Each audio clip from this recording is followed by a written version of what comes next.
Today is Sunday, and we're enjoying the second day of the 40th Pow Wow for Topic, an organization that was founded by One Bear, Chief One Bear. And the idea is to teach and educate people about Native American culture. We do this every year. This is our first time that we've been in Raynham, so we've moved our location. And what I need to tell you, what's important about this is learning and honoring the culture of a group of people that were here long before the Europeans came. So one of the things we do prior to going into the circle, you have to think of the circle as like our church.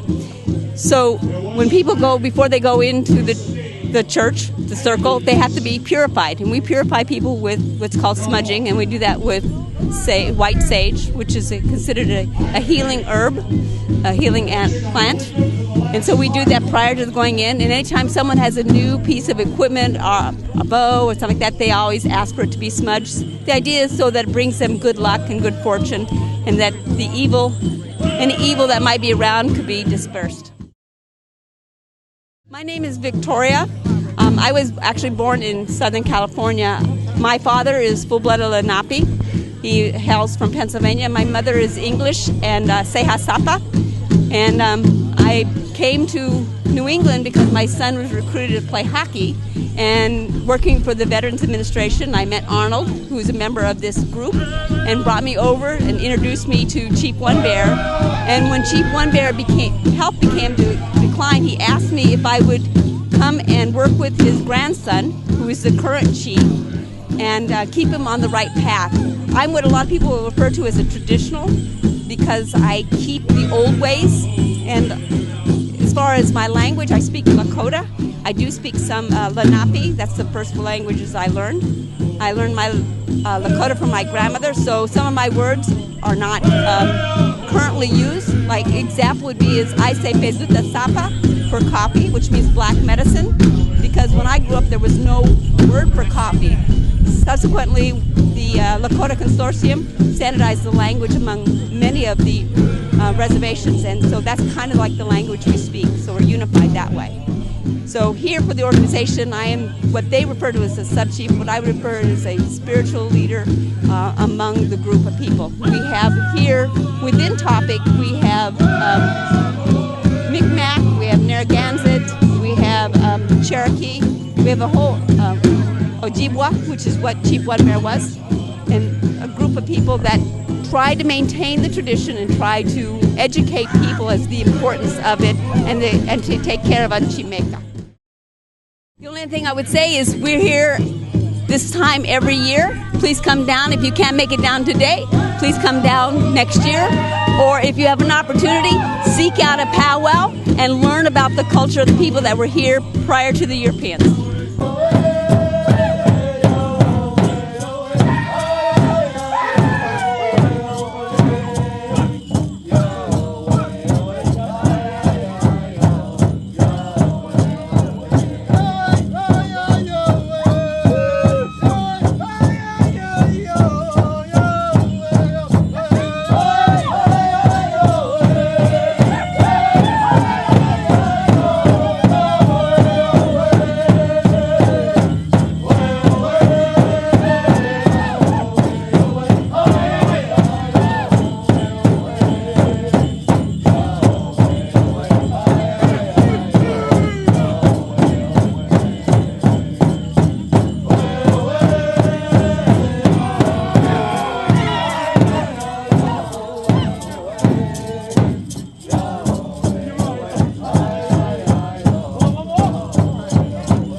Educate you about what we do at Topic, I'm going to introduce you to our medicine man, Arnold Deary. Hi, I'm Arnold Deary, Screaming Eagle. The role of the medicine man in Native American culture is the keeper of the culture. They're the ones that make all the rituals and pass them on to another medicine man or another warrior in that aspect, so that they know the traditions and the history and why things are done a certain way. They also make herbal potions for the sick. They do blessings, almost like a doctor would do today. They're knowledgeable about all the herbs that need to be used for ceremonies, for healing, and that nature. But basically they're used to keep the culture, keep the history of the tribe that they are affiliated with. And that's, I am Mohawk of the Iroquois Nation, and my ancestry comes from my grandmother. She was a full-blooded Mohawk. And that's basically about the role of the medicine man. Tell me about some other roles and functions, what we have that's different about topics opposed to a tradition tribe. We're not a traditional tribe because we're intertribal. Well, we're intertribal. We're basically the chief is Ojibwe, and we go basically by the Ojibwe culture. But we blend it so that everybody has an opportunity to understand other cultures, so that we can better mix all our cultures and our traditions and heritage. And that's where the medicine man comes in, because he's the mixer. He puts together everything from everybody, so that everybody has an idea of what's going on. So one of the things I want to address, one of the things that brought me interested in topic was that topic has a need to let people be aware of some of the plights that face Native American cultures right now. And people are not aware of all the things that go on because they live in nice little cities and they may not know about some of the plights that Native Americans have in like reservations or what they're facing and some of the issues that they face.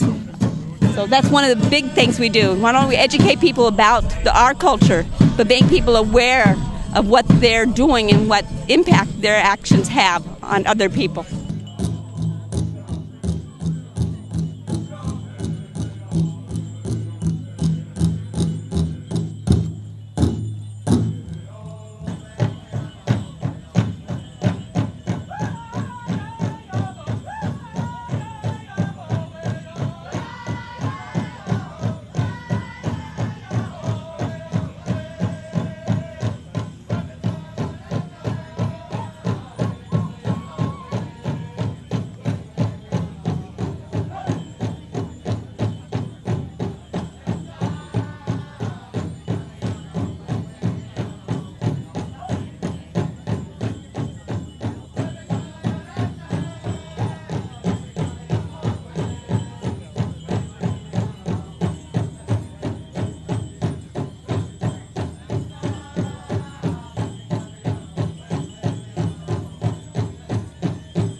Hey guys, we're the White Rabbit Color Creations, and we're here at the Pow Wow.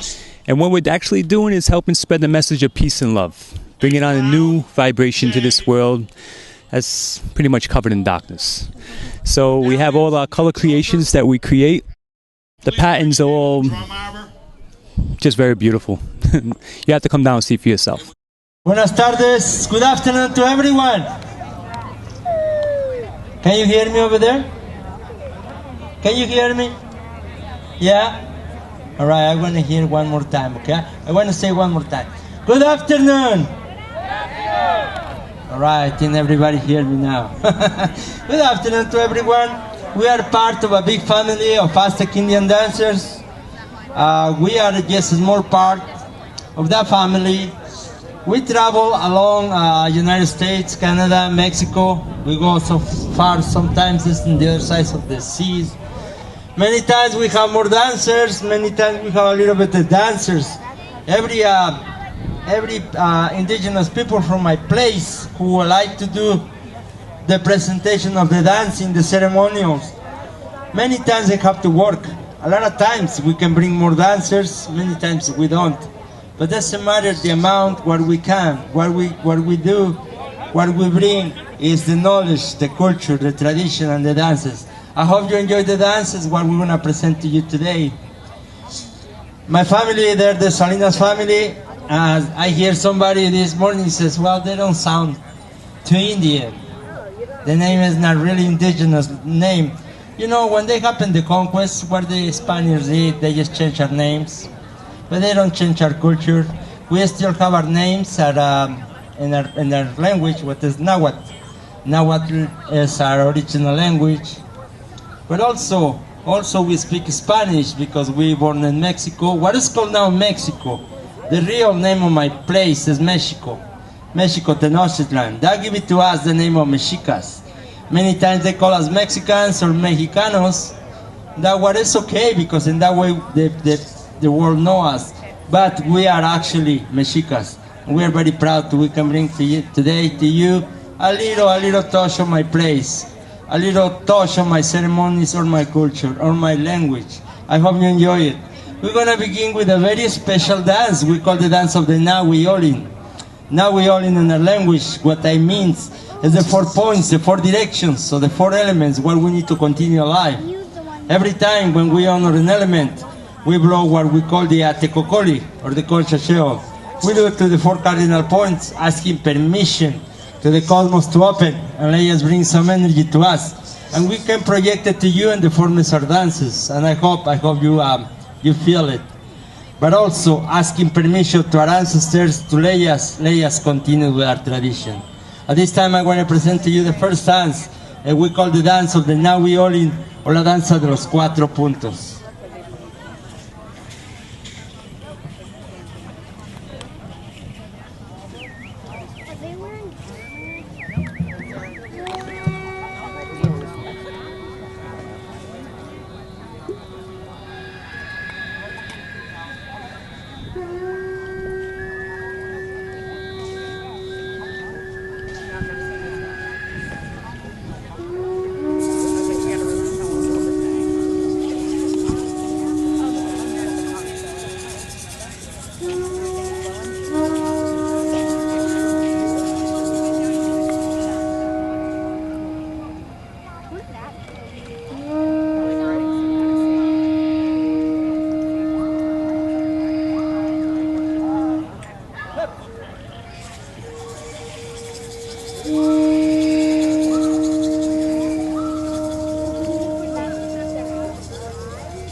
Buenas tardes.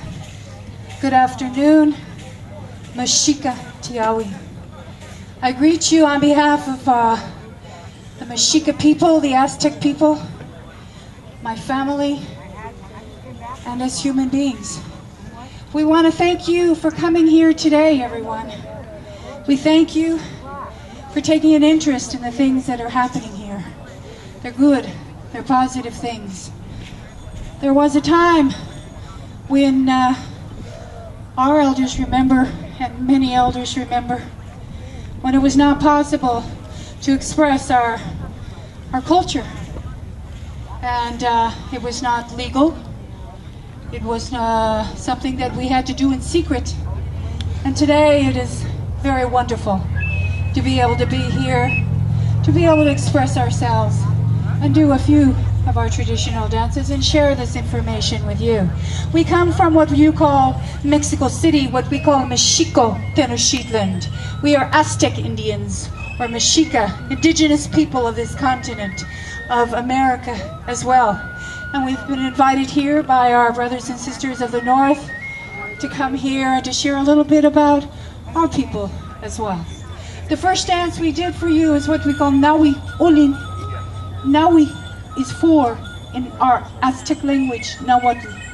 Olin is motion, movement, breath. It is our way of honoring the elements that are necessary for continuance of life.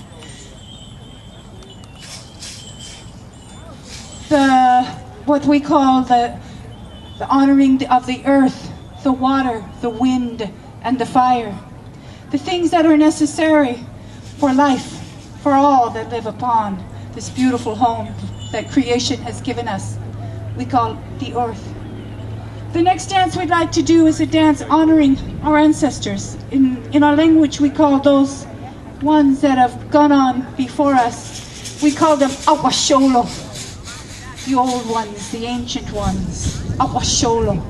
The ones that realized the importance of the human beings to keep our culture and our tradition. And so they fought very hard to pass forward to us the knowledge, like a gift given to us from our past generations of our culture, our tradition. And we bring this to you just a touch, through the movement and the dance, the traje, the regalia that we're wearing, and the music that we bring you. The next dance is the dance of the Aguasholo, or the ancient dance.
Dance, la danza, or the circle of the dance, is our way of expressing our culture and our tradition, but each of the movements that we bring to you are ceremonial and religious, precise movements that all have meaning.